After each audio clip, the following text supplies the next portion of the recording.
22 शीतल सुरेंद्र गायकवाड मला 2 महिन्यापूर्वी प्रभाग क्रमांक 22 मधील ओपन पुरुष ही उमेदवारी भर सभेमध्ये माननीय सुभाषबाबू देशमुख साहेबांनी जाहीर केली होती। त्या सभाला कमीत कमी 1200 ते 1500 लोक उपस्थित होते। माझं एकच म्हणणं आहे की मी एक भाजपचा निष्ठावंत कार्यकर्ता आहे आणि माननीय सुभाषबाबू देशमुख साहेबांचा एक विश्वासू कार्यकर्ता आहे। मला कोणतंही पद नाही। या प्रभाग क्रमांक 22 मध्ये या विजापूरच्या परिसरात मुख्यमंत्री सुशील कुमार शिंदे, उज्ज्वलाताई शिंदे, प्रणितीताई शिंदे यांचं मतदान होतं। एके वेळेसचा हा बालेकिल्ला होता काँग्रेसचा। इथं कुत्र बी उभारलं तर काँग्रेस निवडून येत होतं। अशा परिस्थितीमध्ये संकटाच्या परिस्थितीत संघर्ष करून आज सगळं आपण भाजपमय वातावरण केलंय आणि प्रभाग क्रमांक 22 चं मला तिकीट फायनल केल्यानंतर ना मी जोमाने काम करत सगळ्यांच्या घरोघरी कमळ फुलवायचं, कमळाचं महत्व सांगायचं, कमळ पोचवायचं काम केलं। 4200 लाडकी बहीणचं फॉर्म भरले आहे मी। 1872 सभासद भाजप सभासद नोंदणीचं फॉर्म भरले।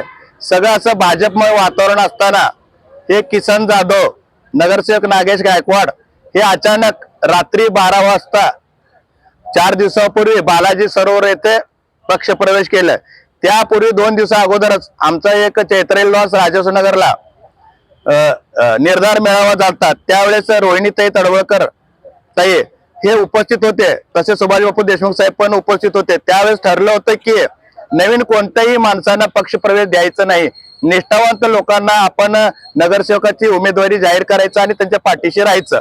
काय मागणी आहे आणि पुढची भूमिका काय असणार आहे? आमची मागणी एकच आहे, जसं बापू साहेबांनी आमदार साहेबांनी तिकीट फायनल केलं मला भर सभेत, त्या शब्दाला मान देऊन जयकुमार गोरे साहेब पालकमंत्री, देवेंद्र दादा कोटे साहेब आणि सचिन दादा कल्याण शेट्टी साहेबांनी मला बी फॉर्म द्यावं आणि आमचे जे काय पुढचं काय करायचंय, काय निर्णय घ्यायचे, आमचे मार्गदर्शक सुभाषबाबू देशमुख साहेब, मनीषभाई देशमुख साहेब यांच्या मार्गदर्शनाखालीच आम्ही निर्णय घेणार आणि आम्ही भाजप मुळातच सोडणार नाही। या आलेल्या लोकांना परत पाठवून माझ्या कमळ माझ्या हातात बी फॉर्म द्यावं आणि मी लढायला त्यांच्या सोबत तयार आहे। त्यांनी राष्ट्रवादी घ्यावं, जनता जे उत्तर देईल त्याला आपण मान्य करू। उमेदवारी न दिल्यास काय भूमिका असेल तुमची? नाही, उमेदवारी 100% घेणारच। उमेदवारी देणार न देणार सगळे आमचे आमदार साहेब जे मार्गदर्शन करतील त्याच्यावर आपण ठरवणार।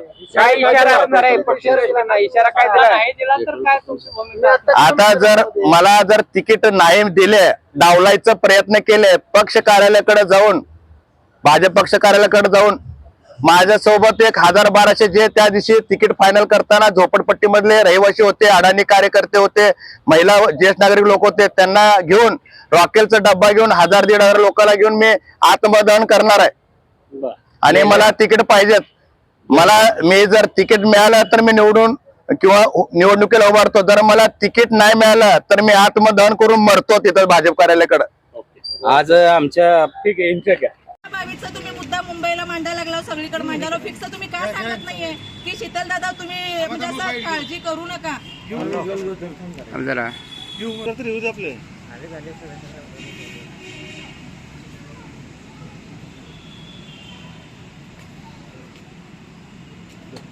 त्यांच्या जर मनात काय नसलं असतं तर आम्हाला सांगितले असते ना, आम्हाला फिरायची वेळच का तुम्ही येऊ देते?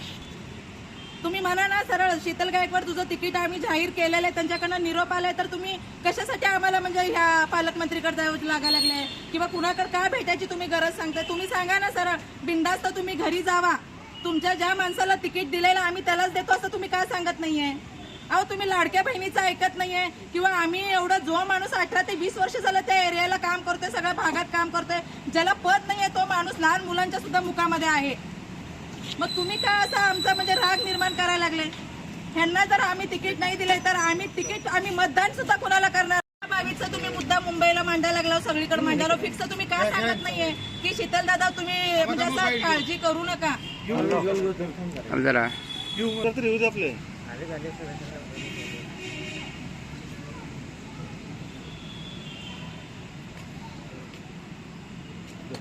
त्यांच्या जर मनात काय नसलं असतं तर आम्हाला सांगितले असते ना, आम्हाला फिरायची वेळच का तुम्ही येऊ देते?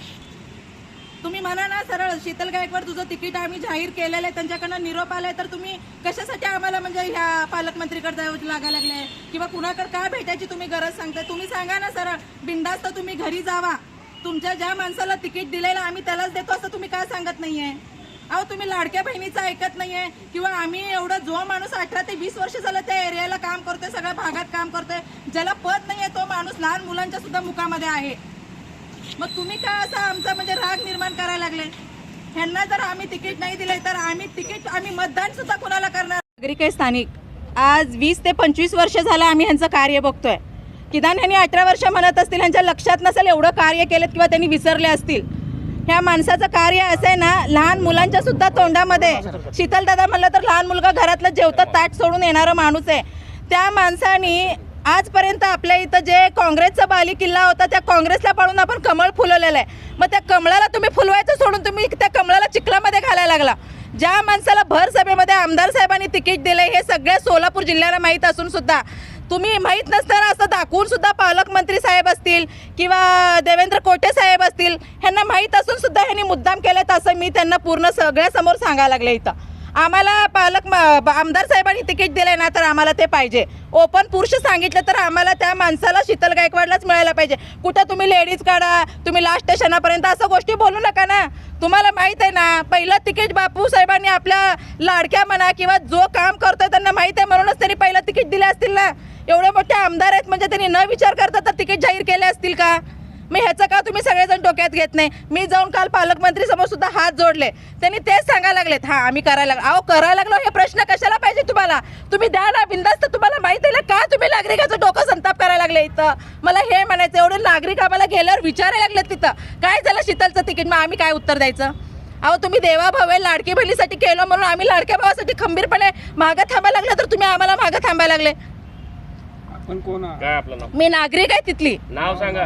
जोशना संतोष उबाळे माझं नाव आहे, मी तिथली रहिवाशी आहे इथं. आणि मीच आहे, माझ्यासारखे अशा बरेच नागरिक आहेत.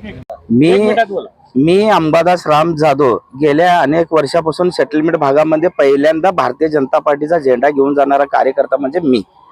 आणि त्या ठिकाणी निष्ठावंत कार्यकर्त्याला जर ढावळ केलं या लोकांनी. आज आमच्या पाठीमागे माझे पालकमंत्री विजयकुमार देशमुख मालक असतील किंवा माजी सहकार मंत्री सुभाष बापू देशमुख यांनी आमच्या पाठीशी आहेत. त्यांनी म्हणतात इतर पक्षामध्ये आम्ही कुटुंब सोडून का दुसऱ्याच्या पक्षात जावं?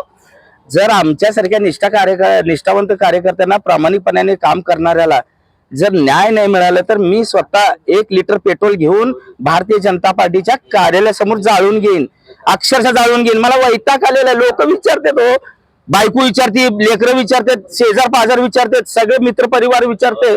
मग मी काय त्यांना सांगू? काय सांगू त्यांना मी जाऊन? तुला सारखं ढवळा लागले, सारखं ढवळा लागले. कधी भीती आली तर भीतीचं आम्ही धर्म निभवणार. त्या कार्यकर्त्याला सुद्धा माहिती आहे भीतीमध्ये शिवसेना असणार, भारतीय जनता पार्टी असणार. शिवसेनाचं अक्षरशः आम्ही 3 वेळा नगरसेवक आणलेला आहे. त्या नगरसेवकांना बी माहिती आहे आम्ही आणलेलं आहे. हे दुःख आहे. आम्हाला जर नाही नाकारलं तर 1 लिटर पेट्रोल घेणार मी गाडीत, सीधा जाऊन भारतीय जनता पार्टीचा 30 तारखेला 7 वाजता मी जाळून घेणार. हा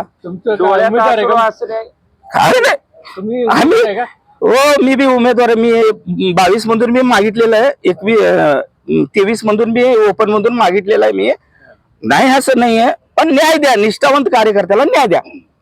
जे काम केलं त्याला न्याय द्या. डोळ्यात आसरू आहे.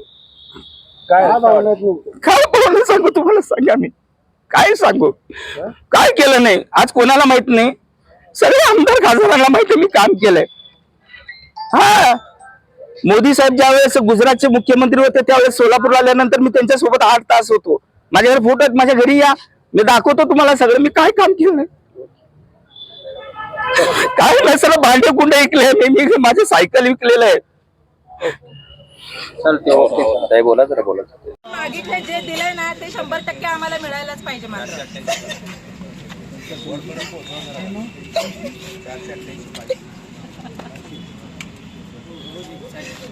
खरं तर आम्ही काळजी करायला नाही पाहिजे. माहिती आहे का, आमचं तिकीट जाहीर झालंय, आम्ही 43,000 लोकसंख्येपर्यंत घरोघरी जाऊन आलेलो आहे. मग तिथं काय तुमचं नाव खराब होणार आहे? लज्जावंत तुम्ही राहणार आहे, आम्ही राहणार नाहीये. तुम्ही दिल्यानंतरच आम्ही घरोघरी गेलेलो आहे ना कमळ फुलवायला. मग तुम्हीच आता देऊन जर मागास सरकत असेल तर मग तुमच्यावर विश्वास कोण ठेवणार आहे?